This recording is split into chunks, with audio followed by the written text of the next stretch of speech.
Greetings fellow Demon Slayers, this is Taimanin Mari here today with another video. For today's topic I do want to revisit the facilities, in particular the crafting facility. Over the past few days I've been seeing it thrown around on various forums for this game. Some members of the community, I guess they're either newer players or maybe middle leveled. They've been saying that they've been ignoring leveling any of their facilities in favor of leveling things like supporters, weapons, and Taimanin.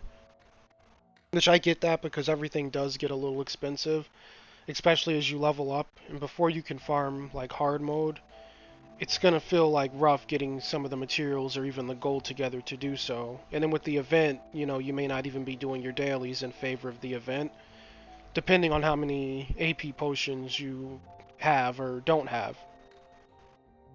So I understand that logic, but I do want to go ahead and get this information out there, at least in talking in regards to the crafting facility.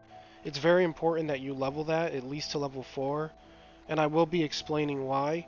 And this isn't to say that, the community has been great. Like, I do see a lot of players, like when someone says, oh, I've been ignoring my facilities, I definitely see a lot of people letting them know you should level those. But the problem is I feel like I've seen it a lot, and it's pretty widespread. It seems to be this some sort of opinion going around. So I want to change that opinion and make leveling the facility like common knowledge for everyone. So the easiest way to do that is to just make a video. So that's what we're gonna do. So the first thing I want to look at is Taimanin. See, you'll get to see what I mean after we explain this. So looking at Renko, you'll see here she has a cap of 30. So when you start the game, all your characters cap at 30, or if you get a new character, they're always going to cap at 30. It would then be up to you to spend materials to get them past the level cap. So you see here, to get Renko past 30, we would need some certificates and 25k gold. Not too expensive, easy to do. The next level cap would be 40, so if we look at Asagi, you see here it costs a little more, certificates and some green ore, and 50k gold, but that would get Asagi to 3 stars and get her on her way to level 50. And then if we look at Yukikaze, you see here now it's going to cost a stellar ore. This purple guy here is going to cost 4 of those. Red ore, 60 certificates, and 100k gold. So I'm sure you're seeing here it's slowly becoming more expensive as you level them up. But it's still within the realm of reason, like all these items are farmable, as well as gold being farmable in the game. So we're going to jump ahead a few level brackets, and for those that don't know, the level caps are 30, 40, 50, 60, and 70. So to break the 70 cap, that is the major problem that a lot of people are going to face later. So we see we have Sakura in that bracket, she's 63 to 70. So by the time she hits 70, what we're going to want to have is 400k gold for her. And then we're going to need these lunar ores and these esoteric shards. You see we're going to need 4 of each, on top of 45 blue ore and then 120 certificates. So now the issue that you will run into if you don't level your crafting facility is getting these is going to become extremely limited and also random. So we're going to head on over to the crafting facility.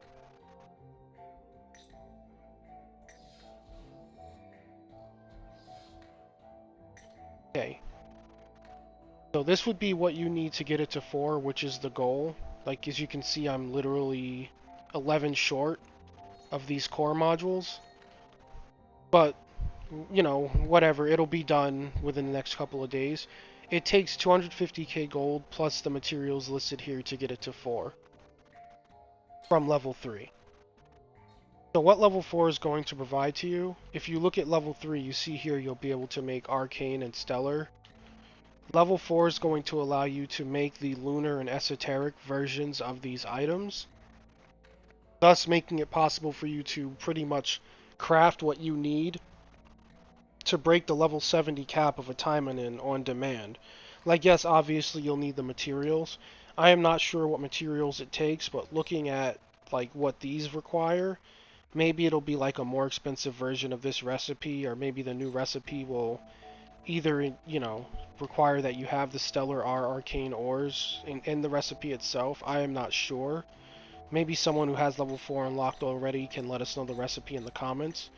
But either way, this is the reason why you should be going to level 4, at the very least, as soon as possible, so that you don't get caught at a level 70 cap and stuck on your character progression. Level 70 is great, like, you'll be able to clear most of the game at that level, no problem. Like, Sakura has no issues on hard, but having her stuck at a level cap that she can possibly break is, we want to not have that happen. So again, my facility is level 3, so you guys just can see this is what it will take to get from 3 to 4. So you have an idea of what you should be farming to break the level threshold to get where you need to be able to craft esoteric and lunar. So leaving this screen, the only other method of getting those ores, first I'll show you the dailies. As you can see, even on hard mode, they don't drop. Like, this is a regular stellar ore with this other stuff you would need to upgrade character weapons. And then the same thing here. This is a regular arcane shard with the stuff you would need to level characters and supporters. And even on hard, the other dailies don't offer the lunar and esoteric in the loot table. So now the issue becomes, if I'm not level 4, how do I get it? There is a way, but it's awful. So if we come over to the golden pass, at the 190 threshold, we will be getting this box. If you're just free to play, you'll get 1 box. If you are premium and you have the golden pass, you will get 2 boxes. If we look at this box, it has a chance to drop one of those ores. It's random, you can't pick. So if you just neglected to level your crafting facility, you would literally be waiting on 1 ore drop per month, and it's random what you get. So you need 4 of each to break the 70 cap. Now imagine you waited 4 months, you had 4 lunar ores, and then on month 5 you got a 5th lunar ore. Then you're stuck waiting another 4 potential months to get your hands on the esoteric. So this would be the only other method I've seen in game to get your hands on these, which again is not really a great method. It's literally a monthly release as the battle passes rotate.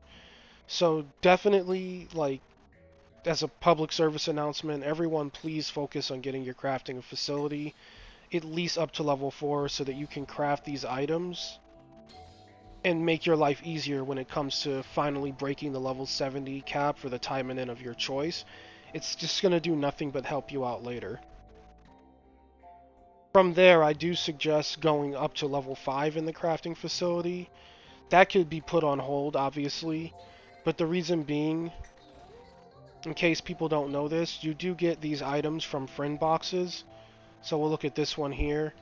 It's basically a friend emblem for Renko, and it says a special material for crafting an Akiyama Renko costume. So every character has them. Like, if we go to our shop and come to the friend point exchange, just go into the drop table and come to the friend emblems. You see every character has these items within the friendship box that can potentially drop. They're pretty much just materials to craft exclusive skins. You are going to need your crafting facility at level 5 to do this, and since skins give stats, as we are all aware, it's not a bad idea to get it to 5 and get this done. But as a priority, I would definitely say get it to 4 at the very least. That way you're not pigeonholed when you get a character to 70. You'll be able to break that cap comfortably as long as you have the materials to make the stuff. From there, I would probably suggest focusing on your experience facility. I've been also seeing some questions, like, especially in the Reddit, how people are leveling.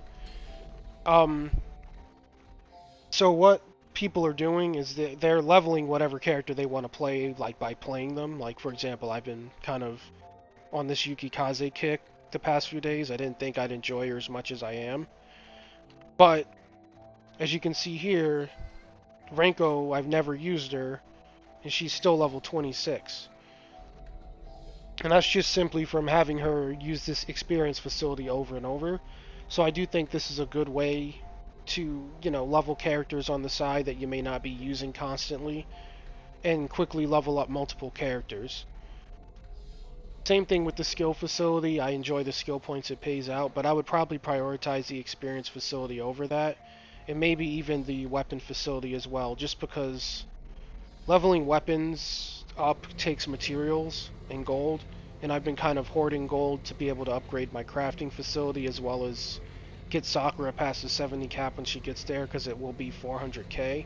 Like, total between those two things, that's 650k I have to shell out. So I like upgrading weapons here instead of spending the ore and mats to upgrade them and the gold. Because, yeah, it's slower, but, like you see here, I'm working on Renko's Kirin, and by the time that's level 50, I'll probably be ready to play her, and then, it won't cost anything, she'll just have a weapon. And when Kirin is capped, obviously I would move on to her Yonigumo. And this is the same method I followed for Yukikaze. I didn't pay any gold to level her weapons. I just leveled them in the facility. I have been going forging for now because I'm trying to get my facility in order and things like that. But you see here they're both 50. That was just from leveling the guns in that facility. So definitely keep your facilities in mind. Be sure you're using your weapon and your leveling facility at the very least to kind of get characters leveled up. Because, like, I can tell you, I have barely played Asagi and she's 31. I have not played Renko and she's 26. And I've only played Sakura and Yuki. So, you see here they're all getting levels regardless of being used or not. And if you look at Asagi, again, she has 13,000 skill points. That's just from dropping her in the facility. So, keep that in mind while you're playing the game, that these facilities are very important. Like, the takeaway from this video, like I said, I just wanted to be kind of a PSA to not be skipping out on your crafting facility and make sure you are prioritizing that for later. And I just wanted to, again, outline the importance of these screens because they do help more than hinder. I know it can be expensive, but just keep them in mind. If you have the items to upgrade them, do it. And as a priority, make sure you get the crafting facility up to at least level 3 early, so that way you can slowly work on farming into level 4. So with that being said, I am going to end today's video. As usual, if it was helpful, please like and subscribe, as it really does help out the channel. And you all have a great rest of your day, and I wish you good luck in your gachas. Take care.